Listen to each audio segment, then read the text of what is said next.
Hello everyone, I am Meenu Sharma, sub inspector in Delhi police. कैसे हैं आप सभी लोग? आई होप आप सभी अच्छे होंगे और आपकी प्रिपरेशन बहुत अच्छी चल रही होगी। जिस सेक्शन के रिगार्डिंग हम लोग आज बात करने वाले हैं वो आप सभी थंबनेल में देख चुके होंगे। कल जो मैंने एमटीएस के रिगार्डिंग आप लोगों को यूपी कांस्टेबल के रिगार्डिंग जो वीडियो प्रोवाइड कराई थी उसमें मैंने आप लोगों को बोला था कि मैं बहुत जल्दी ही अपने चैनल पर आप लोगों को एमटीएस के रिगार्डिंग वीडियो प्रोवाइड कराऊंगी। तो उसी के रिगार्डिंग ये वीडियो आज की हमारी होने वाली है। पूरा सबसे पहले तो एलिजिबिलिटी क्राइटेरिया वगैरह समझेंगे, उसके बाद जॉब प्रोफाइल समझेंगे, उसके बाद प्रिपरेशन की थोड़ी ओवरव्यू, स्ट्रैटेजी की थोड़ी ओवरव्यू देने की कोशिश करूँगी, बिकॉज इतनी सारी चीज़ें एक ही वीडियो में, फिर वीडियो बहुत ज़्यादा लंबी हो जाएगी। तो देखो, सबसे पहले बात कर लेते हैं इसके फॉर्म के बारे में। फॉर्म अभी निकले हुए हैं आपके 17 यानी 18 जनवरी से फॉर्म स्टार्ट हुए थे और 17 फेब तक आपके फॉर्म जो हैं वो एसएससी द्वारा भरवाए जा रहे हैं।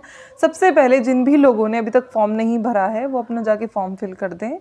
लास्ट के चक्कर में मत रहना कि लास्ट के 2 डेज़ में ही हम फॉर्म भरेंगे, फिर साइट वगैरह बिजी हो जाती है, फिर आप लोग परेशान होते हैं, लाइक फ़ोटो अपलोड नहीं हो रहा, ये नहीं हो रहा, वो नहीं हो रहा। खुद हम भी ये चीज़ें करते थे जब हम प्रिपरेशन करते थे, तो लास्ट के 2 से 3 दिन के लिए ही रह जाते थे कि हाँ तभी भरेंगे, लास्ट में भरेंगे, लास्ट में भरेंगे। फिर क्या होता था? फिर होता वही था, साइट बिजी और रात को 2 बजे भर रहे होते थे फिर हम फॉर्म। ठीक है, तो इस तरीके की गलतियाँ आप लोगों को बिल्कुल भी नहीं करनी है, बिकॉज हमारा तो भर गया फॉर्म, मे भी आपका ना भरा जाए, तो फिर इस स्ट्रेटजी का फ़ायदा ही क्या है? अगर फॉर्म ही नहीं भरा गया देना क्या ही करेंगे फिर आप? ठीक है, तो देखो ये होगी फॉर्म की बात। सबसे पहले सभी लोग फॉर्म भर लेंगे। उसके बाद में अगर आप 10th पास हैं तो आप इसके लिए एलिजिबल हैं, आप फॉर्म वगैरह अपने भर सकते हैं। उसके बाद में देखो, एमटीएस के रिगार्डिंग और हवलदार के रिगार्डिंग दोनों के लिए कंबाइंड है ये। तो हवलदार के लिए आपका एक एक्स्ट्रा जो है, मतलब वैसे आपके 2 ही मॉड्यूल हैं, 2 पेपर हैं एक तरीके से। अगर आप हवलदार के लिए भी अप्लाई कर रहे हैं देन आपको एक हल्का सा फिजिकल भी देना होगा, लाइक वॉकिंग वगैरह ही है, उसमें ज़्यादा कुछ नहीं है। तो 1 बाय 1 हम सारी चीज़ों के बारे में बात करेंगे। जो पहला आप लोगों का मॉड्यूल है, फर्स्ट मॉड्यूल में आपका मैथ्स और रीजनिंग सेक्शन पूछे जाएंगे। 20-20 क्वेश्चन पर सेक्शन से हैं, यानी कि 40 क्वेश्चन हैं आपके। और जो आपका सेकंड मॉड्यूल है उसमें आपका आएगा जीके सेक्शन और इंग्लिश सेक्शन। जीके सेक्शन से आपके 25 क्वेश्चन पूछे जाएंगे और आपके इंग्लिश सेक्शन से भी 25 क्वेश्चन पूछे जाएंगे। टोटल कितने हो गए? 50 क्वेश्चंस और हर एक क्वेश्चन जो है वो 3 मार्क्स का होगा, तो मार्क्स हो गए हमारे टोटल 150। इस 150 मार्क्स में से ही जो आपका सेकंड मॉड्यूल है इसमें से ही आपकी मेरिट जो है वो बनेगी। जो मैथ्स वाला और आपका रीजनिंग वाला मॉड्यूल था उसमें नेगेटिव मार्किंग नहीं है, एक तो सबसे बड़ी बात, और दूसरा उसके अभी क्वालिफाइंग इन नेचर है वो एक तरीके से। तो सबसे बड़ी अपॉर्चुनिटी उन लोगों के लिए जिनका मैथ्स वीक है, जो मैथ्स से जिनको डर लगता है, जिनको जिनसे मैथ्स पढ़ा ही नहीं जाता। ये सारी चीज़ें मैं क्यों इस तरीके से रिपीट कर रही हूँ? बिकॉज ये सारे कमेंट्स मेरे पास आते हैं कि मैम मैथ्स से बहुत डर लगता है, क्या करें? मैथ्स पढ़ा नहीं जाता, क्या करें? तो फिर आप एमटीएस के लिए प्रिपेयर करें, राइट? जीके आप लोग पढ़ लेंगे, इंग्लिश आप लोग पढ़ लेंगे, मैथ्स भी आप लोगों को पढ़ना है, बट अगर ज़्यादा अच्छे से नहीं कर पाएंगे तो कोई बात नहीं। अब बात कर लेते हैं कि जॉब का प्रोफाइल कैसा है। जॉब प्रोफाइल एकदम ओके है। अगर आपकी ड्रीम जॉब सीजीएल है, मतलब लाइक इंस्पेक्टर बनना है आपको, या फिर डीपीएसआई बनना है, कुछ ऐसा करना है, तब भी आप सब पहले एमटीएस के थ्रू एक जॉब ले लें। ये जॉब ऐसी है जिसमें आप जॉब प्रोफाइल के बारे में हम लोग बात कर रहे थे। तो जॉब प्रोफाइल में मैं बता रही हूँ आपको, जिनको हायर पोस्ट के लिए अप्लाई करना है वो लोगों के लिए, उन लोगों के लिए ये बहुत अच्छी जॉब साबित होने वाली है, क्योंकि इसमें एम्पल अमाउंट ऑफ टाइम आप लोगों को मिलता है। आप जैसे कि अभी हम लोग ट्रेनिंग कर रहे हैं इधर, कोई मतलब दूर दूर तक भी भूल जाओ कि हम आगे के लिए पढ़ पाएंगे, ठीक है, बट ये एक ऐसी जॉब है जिसमें आप आगे पढ़ सकते हैं। तो अगर आपको आगे पढ़ाई करनी है, इंस्पेक्टर बनना है, तो कोई दो राय नहीं है। मैं बहुत सारे ऐसे लोगों को जानती हूँ पर्सनली भी कि पहले उन्होंने एमटीएस ज्वाइन किया, उसके बाद वो इंस्पेक्टर बने, ठीक है। तो ये सेम चीज़ें हैं, इसमें कोई ऐसी वाली बात। सबसे बड़ी बात, आपके सब्जेक्ट सिमिलर हैं, सब्जेक्ट्स में कोई नहीं। अगर आप यहीं से अपना बेस बना के चलेंगे देन आप सीजीएल भी क्रैक करेंगे, आप सीपीओ भी क्रैक करेंगे, आप सारी चीज़ें क्रैक करने वाले हैं। 1 बाय 1 पर सब्जेक्ट के ऊपर जल्दी से बात कर लेते हैं। सबसे पहले बात कर लेते हैं मैथ सेक्शन के रिगार्डिंग।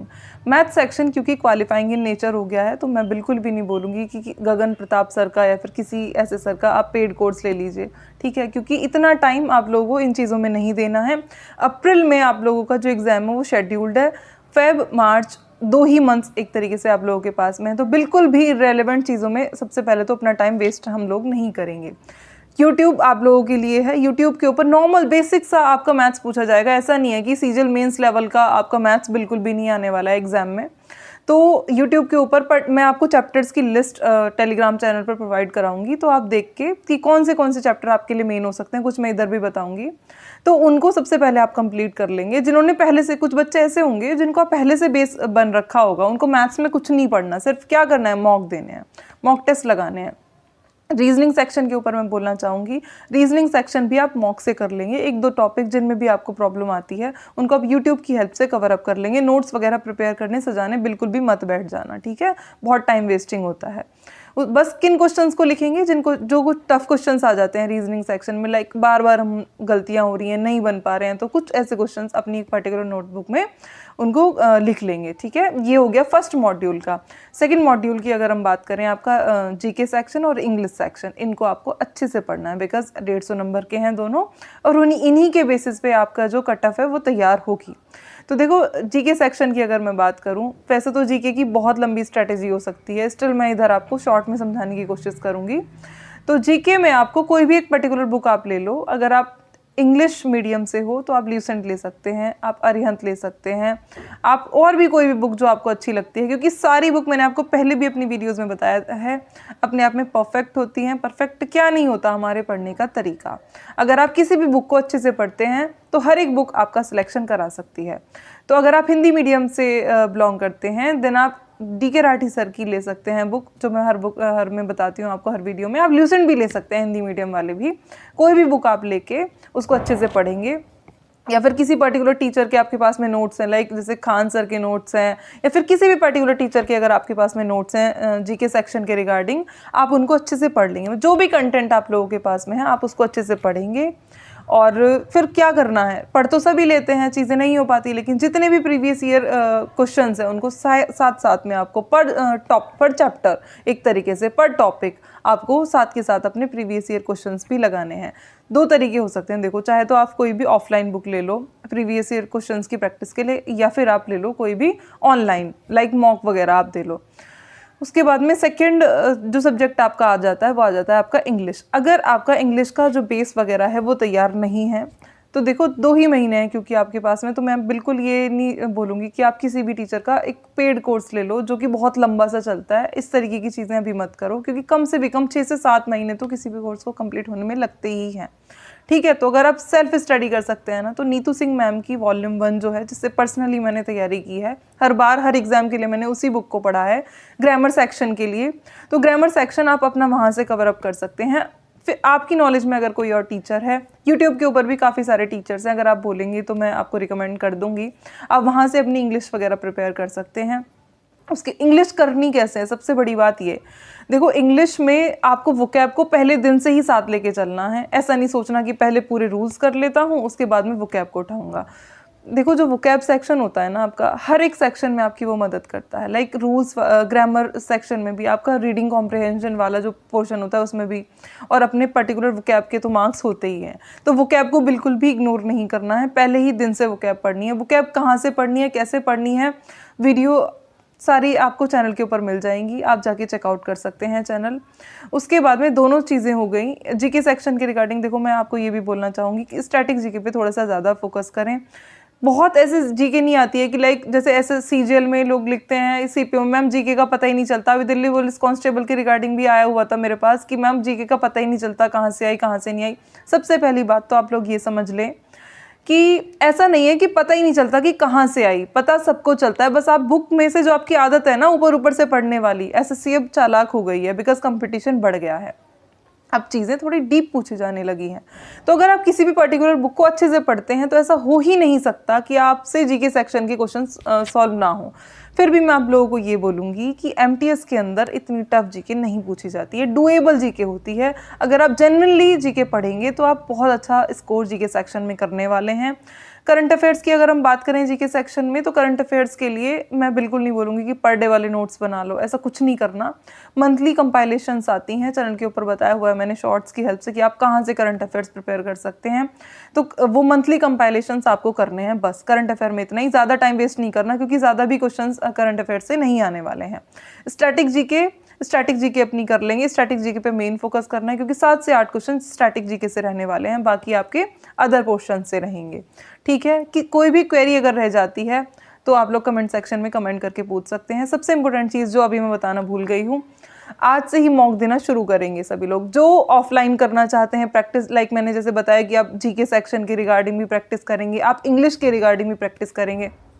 आज ही कमेंट चैनल पर आया हुआ था, मैम जब इंग्लिश पढ़ते हैं तो सारा हो जाता है, लेकिन जब प्रैक्टिस करने की बारी आती है तो चीज़ें नहीं हो पाती। मेन रीज़न जानते हैं आप लोग? सपोज दैट आपने नाउन कंप्लीट कर लिया, आपने प्रोनाउन भी कर लिया, आपने एडजेक्टिव भी कर लिया, आपने एडवर्ब भी कर लिया, आप सारा कंप्लीट करने के बाद फिर मैदान में उतरते हैं प्रैक्टिस करने के लिए। ये चीज़ें आपको बिल्कुल भी नहीं करनी है। करना क्या है आपको? पर चैप्टर, क्योंकि आपका भी स्टार्टिंग फेज़ है। जब आपका भी ऐसा फेज़ आएगा आपको सारे रूल्स जो हैं वो याद हो जाएंगे, तो फिर आप मिसलिनियस प्रैक्टिस भी करेंगे। आप मिक्स करके कहीं से भी कुछ भी उठा के प्रैक्टिस कर सकते हैं, बट क्योंकि अभी आप इनिशियल फेज़ में हैं तो आपको बिल्कुल भी ऐसी चीज़ें नहीं करनी जिसकी वजह से आप डिमोरलाइज हो जाएं। आप क्या करेंगे? एक चैप्टर पढ़ा, उसके रिगार्डिंग जितने भी क्वेश्चंस बन सकते हैं, जिस भी तरीके की, किसी भी बुक को फॉलो करो, सारी बुक परफेक्ट है अपने आप में, उससे वो क्वेश्चंस लगा लिए। ठीक है, अगर प्रीवियस ईयर के लिए करना चाहते हो किरण पब्लिकेशन ले सकते हो, पिनाकल की भी बुक्स आ रही हैं आजकल, वो भी कुछ भी ले सकते हो, एक लेंगे, लेकिन ऐसा नहीं है सब इकट्ठा करके रख लिया। एमबी पब्लिकेशन ले लो, चाहे अच्छा होता है, उसमें भी अच्छे से दिया होता है। मैंने पर्सनली एमबी फॉलो किया था, बाद में जाके किरण भी खरीदा था, बट आप कोई भी एक लेंगे। मैंने खरीद 2 लिए थे बट पढ़ाई की था, मैं आप लोगों को बताना चाहूँगी। उसके बाद में, या फिर आप अगर आप ये सब नहीं करना चाहते हैं तो आप देखो टेक्स्ट बुक से मॉक दे सकते हैं। अच्छी एप्लीकेशन है, कोई इशू नहीं है।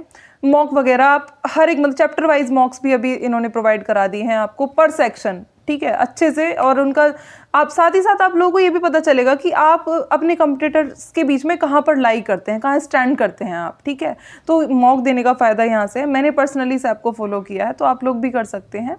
और अगर आप मॉक वगैरह परचेज़ करना चाहते हैं तो इनका अभी सिलेक्शन मिसाइल करके आया हुआ है, तो आप लोग परचेज़ कर सकते हैं। अगर आप अपने चैनल का, यानी कि हमारे चैनल का कोड यूज़ करते हैं UNI, तो आपको 10% एक्स्ट्रा डिस्काउंट मिलेगा। वैसे इनका जो 2 ईयर वाला प्लान है वो 299 में है, बट अगर आप कूपन कोड यूज़ करेंगे तो आपको 269 के ऊपर जो ये मॉक्स हैं वो मिल जाएंगे। 2 ईयर्स की वैलिडिटी मिल रही है, कभी नहीं होता था ऐसा। ठीक है, 1 ईयर की देते थे नॉर्मली, इतने में भी 2 ईयर्स की है, तो उठा लो फ़ायदा। बिकॉज जब तक जॉब नहीं लग जाती टेक्स्ट बुक आपको रखना ही है, रामबाण है फिलहाल के लिए, क्योंकि अच्छा वर्क कर रहे हैं ये लोग। ठीक है, मेरी आज जॉब लग चुकी है, मैं जॉब कर रही हूँ इधर। ठीक है, कैग में भी सिलेक्शन हो चुका है ऑडिटर की पोस्ट पे, फिर भी मैं टेक्स्ट बुक यूज़ कर लेती हूँ अगर फ्री टाइम होता है तो कभी भी। तो आप समझ सकते हैं कि कितना ज़रूरी है ये अभी के लिए। बिकॉज देखो, अगर आप मॉक नहीं दे रहे हैं ना, आप बहुत बच्चों से पीछे रह जाते हैं। अब वो ज़माना नहीं है कि खाली किताबें पढ़ के इस तरीके से आप लोग देने चले जाओगे एग्ज़ाम, क्योंकि आपका एग्जामिनेशंस ऑनलाइन मोड में होते हैं, तो आपको ऑनलाइन मोड में अपने आप को तैयार भी करना है। ओके, कोई भी क्वेरी अगर है MTS के रिगार्डिंग या फिर किसी अनदर एग्जाम के रिगार्डिंग, कमेंट सेक्शन आप लोगों के लिए ओपन है। थोड़ा अभी बिजी है स्केड्यूल मेरा, तो आप लोगों को कमेंट्स के रिप्लाई होने में थोड़ा टाइम लग रहा है, बट जैसे ही टाइम लगेगा मैं सभी कमेंट्स के रिप्लाई आप लोगों को करूँगी टाइमली। मिलते हैं फिर किसी नेक्स्ट वीडियो में, तब तक के लिए जय हिंद।